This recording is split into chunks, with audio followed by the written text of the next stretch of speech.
Ayike igama ngubhaka isibongo bakanzama bathi ngihambile bathi ngibonile bathi ngizenzile bathi wathinta ubhaka udakwe yini ngingcwele ebhuqabhuqa imizi abafokazana ngotholo lodwa likamentshisi ngixolise ngithe ngiyafika nje manje njengoba nje ngifika njengamanje sengiyaphuthuma sengiyohlala phansi ngizokhuluma indaba ejulile ethinta icala la kwaShembe mina ke angiyena ke lo muntu ovela nkanti nje angikhuluma futhi into engingayazi and angisoze futhi umuntu ungasengishilo isuke izoba njengoba kunjalo nje ngathi wathinta ubhaka udakwe yini ingcwele lena ebhuqabhuqa imizi abafokazana sengiyaphuthuma nje ningixolele sengiphuthuma ukuyohlala phansi mase ngidingida kahle le ndaba ngoba vele iyona ishubile akumina othi ayishubi ngiyaphuthuma nje manje ngiyohlala phansi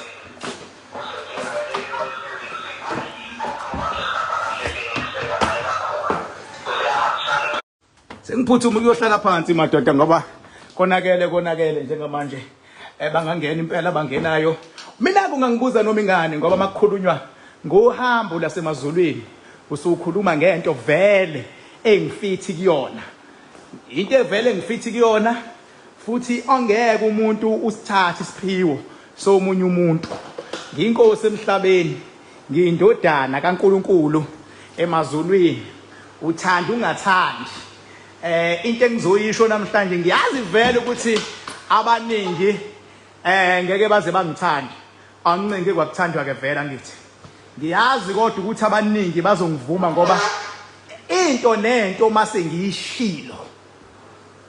mase ngishilo isuke izoba njalo ingakho nje ngasho nasekuqaleni ngasho ngathi ecaleni lika Senzo ngeke azaboshwe uKhili Khumalo nawe ubuthi uyabheka nje buningi ubufakazi okuthiwa ulink wakubona kodwa ngiyambona ukuthi akabopheki and isebeze basho futhi nabameli enkantolo ukuthi kahle akaboshwa ngani ingoba ngangade ngishilo nje egcineni eqaleni ngasho eqaleni ima abameli beyilwa manje ukuthi akaboshwa ngani ngoba bonke accuse abalikekile kule case bayathinteka uma kuthiwa khona ama cellphone khona ingxoxo khona yonke into mastermind akaboshwe ngani ngangishilo nje ngathi akukho lula ngoba impilo ayihambi ngalendlela ocabanga ukuthi wena ihamba ngayo impilo ihamba ngendlela yona ezambela ngayo ngendlela wona ezambela ngayo njengamanje ke ngiyaqala manje ngengilo ngishona le nale ngizogeqa nje amagula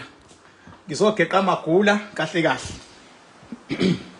uyabona ke njengoba ngithi ngizothinta icala nje ngiyazi ukuthi usensitive kakhulu ukukhuluma ngaleli icala ngiaware angifuni futhi kube khona umuntu ocabanga ukuthi angikho aware awuthi ngiphendule ikhamera ngiaware ukuthi kusensitive kangakanani ukukhuluma ngaleli icala ngoba kade kwasa kukhulunywa ngalo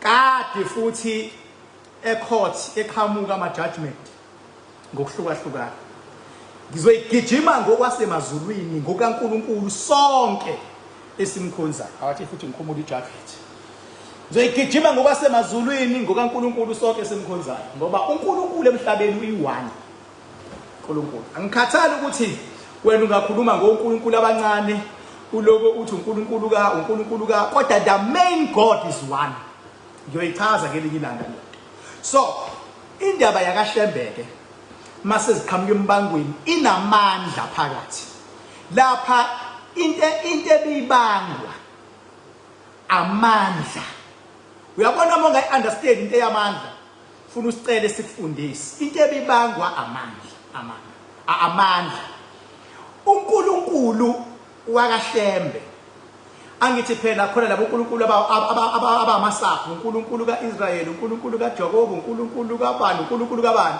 so uNkulunkulu oqondene noShembe o-reporter to the main God osho ukuthi ingilosi enkulu yakaShembe ingilosi enkulu noma sithi uNkulunkulu kaShembe yenze njani isebenzisa umqali wendlela ukuyibonakalisa amandla ayo nangendlela abantu ekumele basizakale ngayo uma sebekuzame konke empilweni yasebenzisa umqali wendlela kwafika isikhathi uNkulunkulu la emthatha khona kwehla kodwa la ijahe khona ngijahe kulesigaba sekufika la sekumenyezelwa inkosi inkosi leyaseThembezindle nenkosi leyaseBuhleni. Yini eyenzakalayo lapho?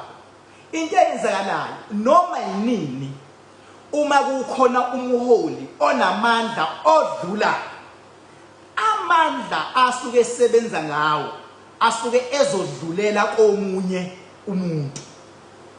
Kwamanye amasonto kuyenzeka ukuthi amandla kaMfundisi angadluleli komunye womndeni kodwa adlulele komunye wama-congregant.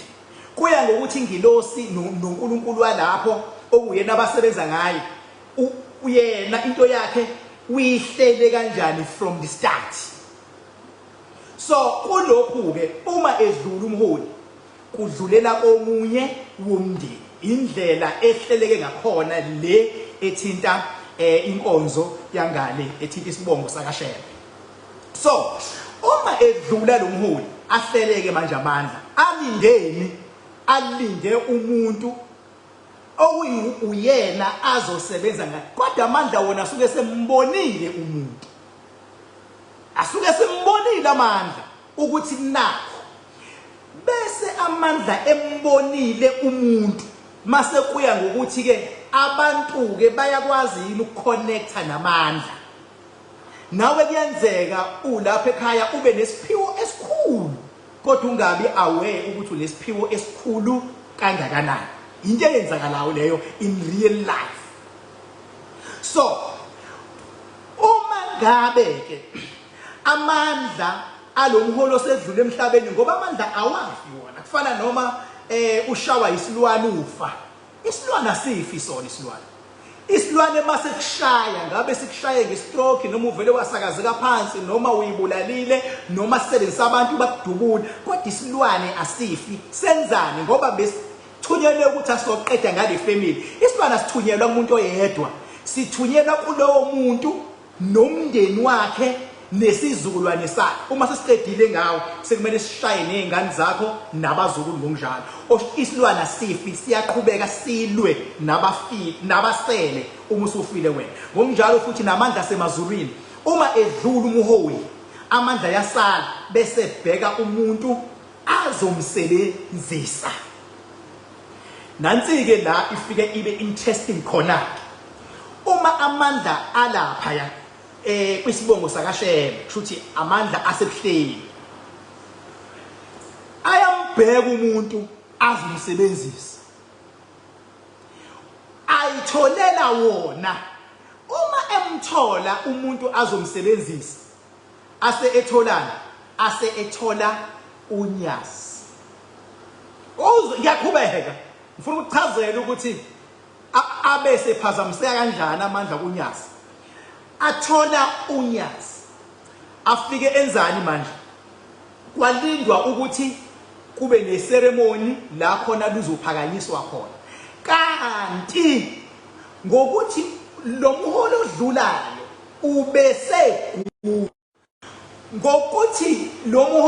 odlulayo ubesegula noma yinini umuntu beke waqala wagula usuke sekhombisana ukuba ntekenteke, okusho ukuthini lokho akasekho fit kahle.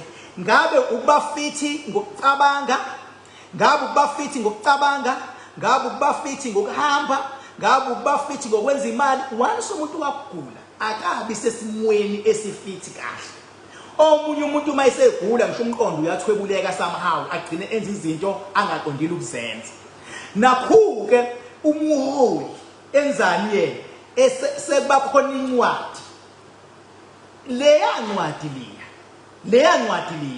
incwadi ngampela eyabhalwa uye umholi lo segula. Umehluko akekho in a normal state because uyagula, kwaba khona leya ncwadi. Incwadi ke eyasemhlabeni, ipower namandla azikhethela unyazi. Incwadi yakhomba inkosi uvela. Yile namandla incwadi nepower mayizenzela ngendlela yayo inamandla incwadi. Funa ngizwe kahle namhlanje. Inamandla incwadi. Ngoba incwadi bonke abantu abafundile, abaprofessionally, umhlaba wonke bewabona incwadi ukuthi ithi automatically ingqondo zabantu zithi hayi umufi uthe, inkosi ithe, usibanibani uthe. Inamandla incwadi. Kodwa uma inamandla incwadi, awukwazi ke manje ukuyiqhathanisa nani nento efunwa ipower. Incwadi iba namandla, kodwa ngoba semhlabeni nokuconvince abantu even abangasonti ngaphakathi esontweni. Mase kuthi imimoya namandla, uma ngabe ikhethela umuntu wakhe asuke ezokwenza noma yini ukuthi la ngaphakathi ke manje afuna kuhambe kanje. Kwase kwenzakala, kwase kuhanjwa ke manje inkantolo. Vele inkantolo ngoba eyasemhlabeni izofavor incwadi ngoba lento yepower ayibonakali power.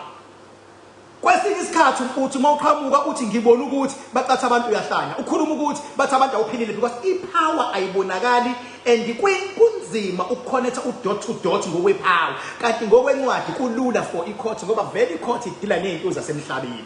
Osho ukuthi mayiliwa kanjalo bawina abasethembezile. Bawina. Bathema bewina.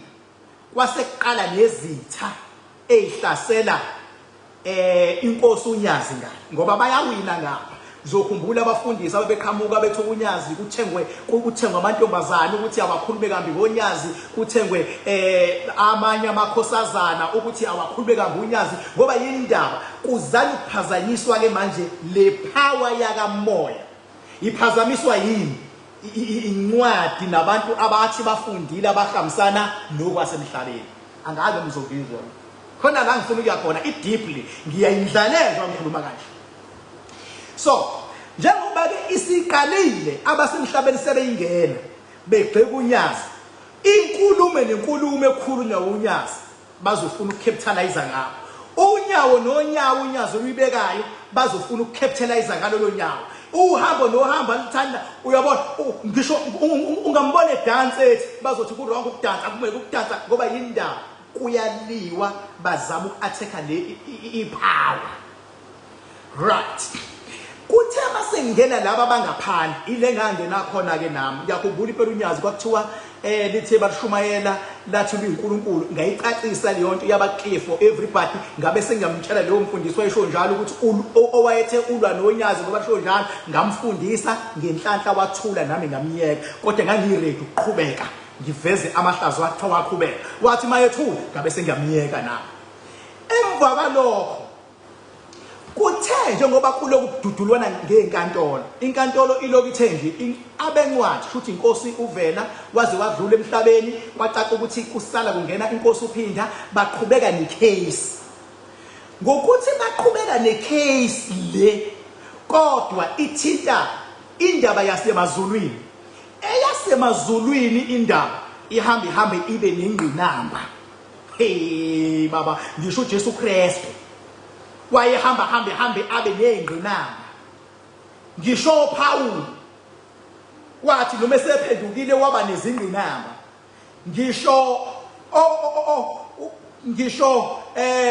uNkulunkulu ngisho uJakobe baba banengqinamba. Mawunamandla nje ingqinamba ziba nazo nawe lapha ekhaya.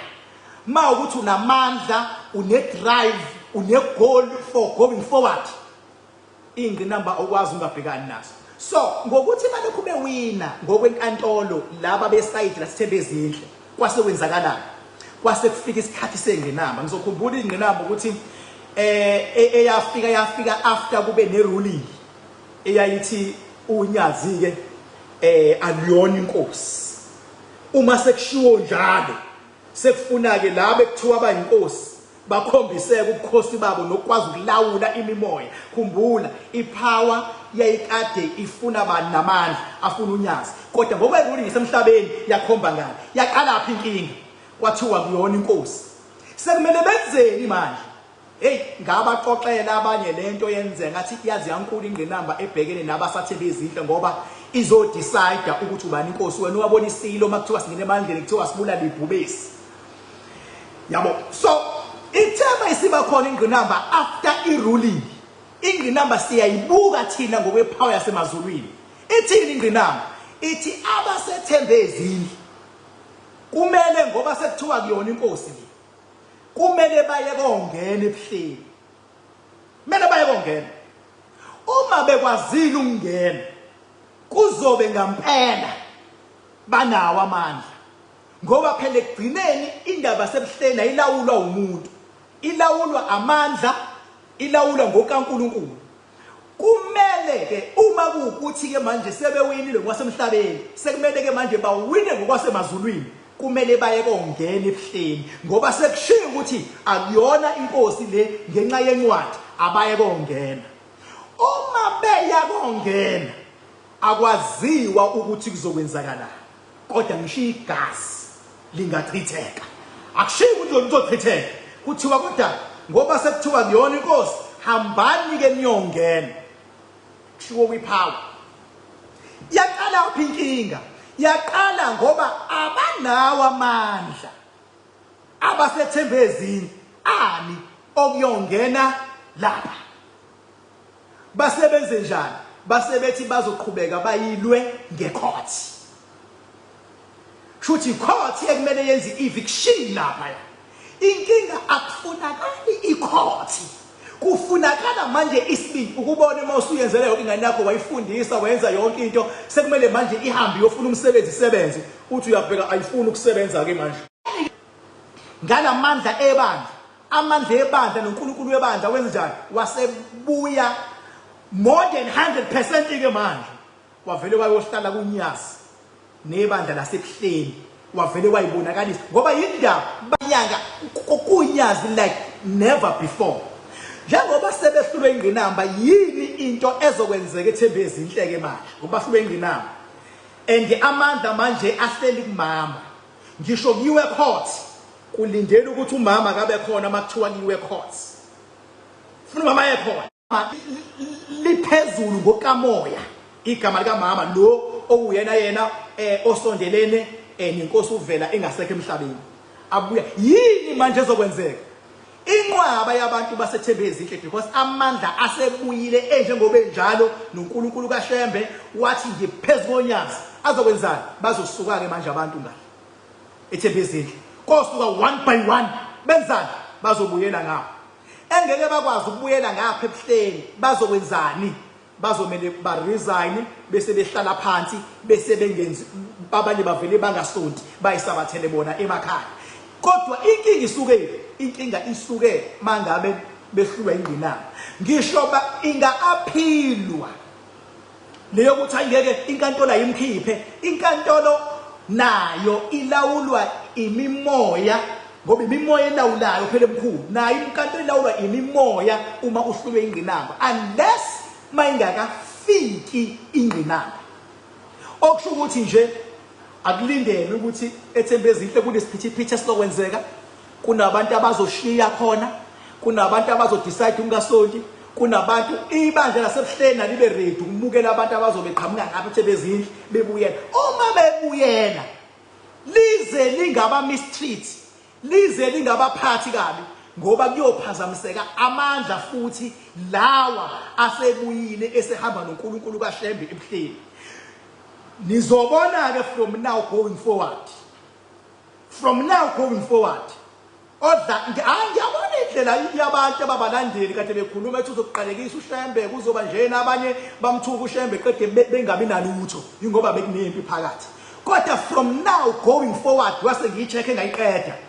Uma uphatha kambi igama lonyazi ngani deep down uzozibona inkinga ozoba nazo.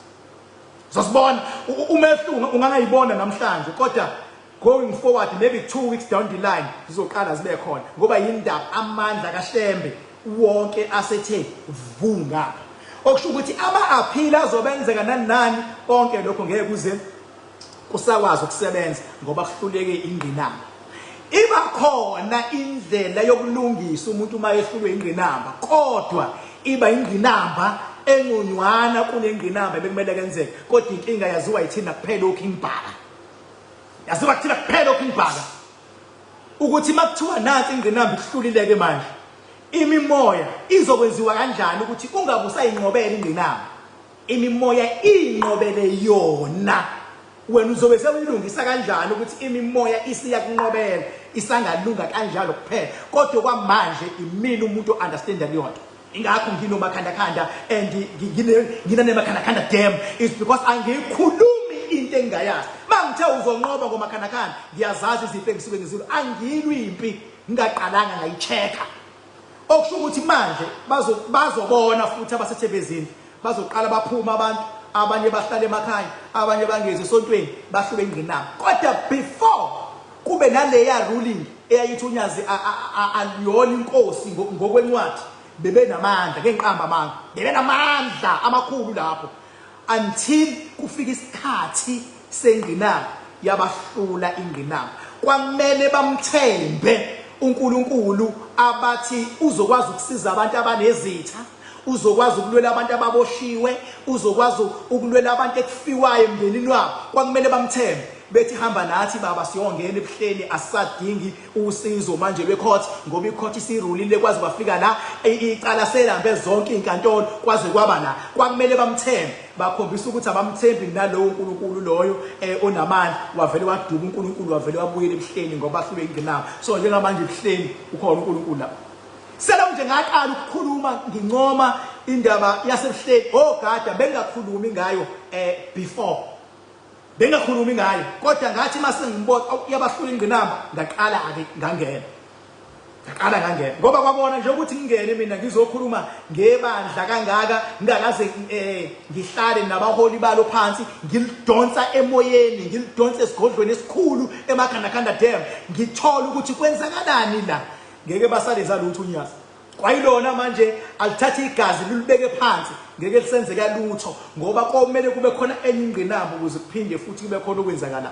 Noma kuthiwa kuyiwe court manje abavele bayirelaxela ngeke kusakho. Yes, le aphile kade aphilwa nke ngezwe ukukhulunywa ngayo kuthiwa ivele ubuhleni bubhaliswe ngebandla so bekumele inkantolo ikwazi uku-evict. Inkinga ayisekho about wasekukhulunywa ngendawo enamathuna amakhosi ngendawo eyigugu lepower sekumele bekhona ingqinamba. Awuyithinti into eyigugu lepower ingekho ingqinamba oyinqobile. Awuyithinti into eyigugu lepower usathembele inkantolo from eqaleni kuze kuyovala. Khona la kumele ubuye uyibonakalise khona ukuthi uNkulunkulu ohamba naye umthemba kangakanani. Kwakumele nje basuka baThebezini bahambe bathi hayike sesiya kuyigugu siyongena khona bangene ngisho babe ngaba u100 bathi siyongena. Uma bemthemba uNkulunkulu kaSheba bahamba naye babengeke benzeke lutho kodwa benze njani bakhombisa ukumngabazi yavele yaduba ipower yavele yabuyela kuNyazi. Njengamanje uNyazi ngeke basa kodwa nalo ngiyelathi ukuthuka ngoba kade ngibheka ngiyelathi ukuthuka nalo ngesikhathi amaqale lokuthi likelathi ukuthuka lathuka le ayinqotshiwe ngokubuhlakani babameli ayinqotshiwe ngokubuhlakani babafundisi abathile ayinqotshiwe ngokubuhlakani boNyazi ubunqotshwe ngokomgomo bepower yasemazulwini inqotshwe kanjalo. And amandla ngapha eThebezini manje aqashe kunowesifazane amandla aqashe kuyena owesifazane. Inkinga nalowesifazane naye khona izinto angajabulile ngazo aqashe kuyena amandla. Inkinga khona izinto angajabulile ngazo. Bengithi angithinte kukwena ukuthi ungane uyangizonda noma uyangivuma kodwa it is what it is. Ngisho ngenziwe iappeal next week. Ipower manje isilawulela yona isiveza ukukhulu. Awungabazi amandla kaNkulunkulu osukumkhonza. Ingakho mina manje mangathiwa ngivuye ngo3 njongena phakathi esizibeni esishonayo ngo3 intathu ngizothemba uNkulunkulu mase ngiyangena. Ngeke ngithi mangabe kufiwa mangasuka manje kuthiwa ngiyongena la kudutshulwana khona ngimela uNkulunkulu ngizokongena kudutshulwana ngoba ngiyamazi uNkulunkulu engihamba naye ukuthi uyofika alalisa imikhonto alalisa imimese alalisa izibhamu. Mangabe uyipower awusho ukuthi angikwenza ukuthi what if ufa abantu awuyisho leyo nto leyo ngoba wena usuku wazi ukuthi uNkulunkulu engihamba naye uzongithwala ngoba kusamele athwala abantwana abakholwa uye abakholwa yimi ukuthi ngumelusi angihambe ngiyongena phakathi kwezingwe nezingonyama uNkulunkulu kodwa uzongithwala uma kuzothiwa kumele uyongena manje seqediwe ngwasemhlabeni asho wonke ama-ruling ukuthi this one is not supposed to be wena bese uthi hayi mkhiphe nina into enzima yakho avela buya amandla athi mbo uNkulunkulu akubusise emakhaya lapho likhona inamba yami 0798130260 igama kubhaka isibongo kanzama bathi ngihambile bathi ngibonile bathi ngizenzile bathi wathi lifa kudabwe yini inqoya lebhuqa imizwa bafokazana ngotholo lodwa lamentshise thuluza ngihambi nalo ngilifice ensimini hlanga uxakile kusazoshuba kusangenzeka noma yini ngumafavuke njengedangabane ngunokwathophathwa iphulfo amakhandakhanda indonde namakhanda amabili elesithathu elenkosazana dama ngasho ubusika nehlobo ngcwele ngaphuphi inyoni zikuba mihla namalanga mthombo ogelezayo ungabonakala amazi aqhamukapi kubonakala la ephuma khona ngathini mina bathi libona unjani makunje wena onyanyayo fokofo ngeke ngize ngizwe ngempatha mina mkhulumi language yasemazulwini injengoba ngisho umngomezulu lapha ecaleni laka Meyiwa lika sezomeyiwa akavikelwe laba bakavikelwe khona ihloko ayithintayo ezijulile nezijist akavikelwe umngomezulu lapha nomshololo futhi naye avikelwe nabanye abameli abavikele kodwa ngoba umngomezulu kunehloko ayibreakayo and njengamanje uyena obukeka limelight akavikelwe umngomezulu akavikele ubreak ihloko ezima kakhulu nathi esifisayo ukuthi ayibreak thank you so much uyangiwhatsappa mawufuna umakhandakhanda noma ufuna ukusetshenzwa yimi edamini lamakhandakhanda uyangiwhatsappa nje usho then bese wenza ibooking through WhatsApp noma ke uyakwazi ukungifonela angikhulumi kuma inbox ko Facebook ningadlala ama scammers lapha ngikhulumi lapha nami inamba yami yodwa 0798130260 umuntu mase kunikeza inamba athi eyami noma eseceleni akuseyona ke yami leyo eyami nje 0798130260 uyangifonela yona noma ungiWhatsApp kodwa ngingcono uma uzongiWhatsApp hayi futhi VN ubhale thank you so much bye bye